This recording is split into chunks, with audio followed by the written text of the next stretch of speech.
Halo semuanya, saya Windra Swastika. Ya, ini adalah video seri pembelajaran, seri tutorial untuk bahasa pemrograman Python. Ya, di bagian ini materi yang akan kita pelajari adalah function. Ya, function itu apa? Function itu adalah blok kode, ya, sebagian atau sekumpulan kode ya, yang hanya akan dijalankan ketika functionnya itu dipanggil. Ya, ketika functionnya itu tidak dipanggil, blok kode itu nggak akan dijalankan. Ya. Nah, dalam satu function itu bisa kita memberikan data sebagai input, sebagai masukan untuk diproses di dalam blok kode dari function tersebut. Ya. Nah, data itu bisa diolah, data itu bisa diproses, kemudian hasil dari pemrosesannya bisa dikembalikan kepada si pemanggilnya. Jadi, function akan menjalankan satu atau sekumpulan kode-kode tertentu ya, perintah-perintah tertentu. Nah, di dalamnya function kita bisa memberikan uh, input atau biasa disebut sebagai parameter, kemudian diolah input tersebut dan hasilnya dikembalikan ya. Bagaimana mendefinisikan function pada Python? Caranya seperti ini. Diawali dengan kata kunci def ya. Def sebagai dari kata definition. Kemudian nama fungsinya apa? Nama fungsinya misalnya adalah hello, gini ya, hello ya. Nah, kemudian diberi titik dua. Setelah itu di dalam hello ini, semua yang ada dalam indentasi ini itu diberikan perintah apa? Misalnya print uh, hello world, gini ya. Nah, ketika fungsi ini sudah jadi, ya fungsi ini jadi ya, yaitu dia menjalankan satu perintah print. Kemudian ini kalau saya jalankan, tentu nggak ada keluaran apa-apa, ya proses finish selesai, nggak ada output apa-apa. Function hanya bisa kode pada function hanya bisa dijalankan ketika function itu dipanggil. Saya panggil hello, kurung buka, kurung tutup, saya jalankan, maka hasilnya adalah hello world. Nah, fungsi ini kita bisa panggil berkali-kali, ya, nggak hanya satu kali. Ketika dia dipanggil berkali-kali, maka perintah yang ada di dalam function itu juga akan dipanggil berkali-kali, ya, hello world, hello world, hello world. Saya tambahkan di sini ya, print welcome gitu ya. Maka blok yang dijalankan oleh function hello ini adalah dua perintah ini. Sehingga ketika dijalankan, hasilnya adalah hello world. Ini pemanggilan dari function pertama. Hello world, ini pemanggilan dari function kedua. Kemudian hello world yang ini pemanggilan dari function ketiga. Nah, ini adalah bentuk dasar dari satu function pada Python. Kemudian di functionnya saya berikan hello, kemudian diikuti dengan nama, ya, kemudian diikuti dengan welcome to Python, gini ya. Nah, ketika saya panggil hello, saya harus menambahkan satu parameter pada pemanggilan fungsi hello. Ya, saya tambahkan Windra, ya, karena ini adalah satu string ya, butuh satu string, jadi saya tambahkan satu string. Ketika saya jalankan, hasilnya adalah hello diikuti dengan nama. Kita mencetak hello diikuti dengan nama. Nama ini apa? Nama ini adalah parameter, masukan. Ya, masukan di sini yang diberikan adalah Windra, sehingga hello Windra, welcome to Python. Saya bisa panggil dengan inputan yang lain ya, misalnya hello Agus gitu ya. Maka hasilnya adalah ini pemanggilan dari function hello Windra, ini pemanggilan dari function hello Agus. Parameter ini tidak harus hanya satu.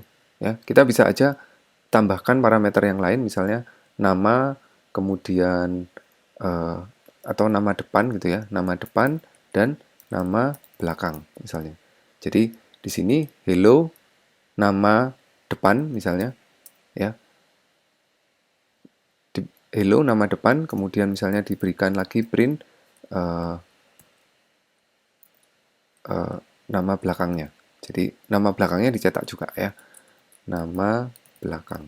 Jadi setelah mencetak hello, nama depan welcome to Python, terus ditambahkan nama belakangnya ya. Ketika kita pemanggilan fungsinya kita harus menambahkan dua parameter ya. Agus misalnya Agus A B C D E gitu ya.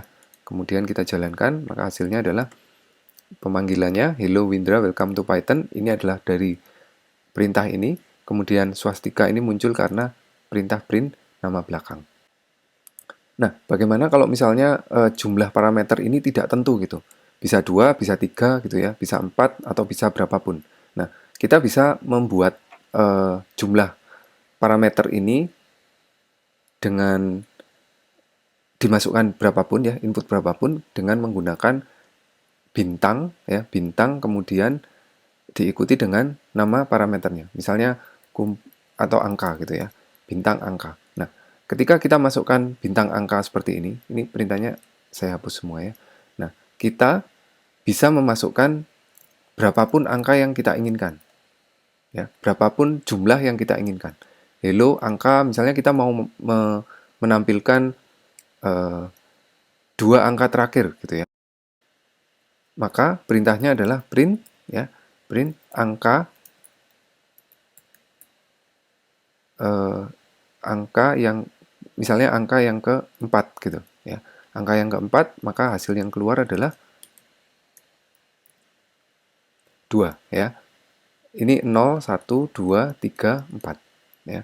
Jika kita ingin menampilkan angka yang ketiga gitu, angka yang ketiga seperti ini, maka hasilnya 2 dari sini dan 3 untuk yang ini. Nah, kalau misalnya parameternya kurang dari 4 bagaimana?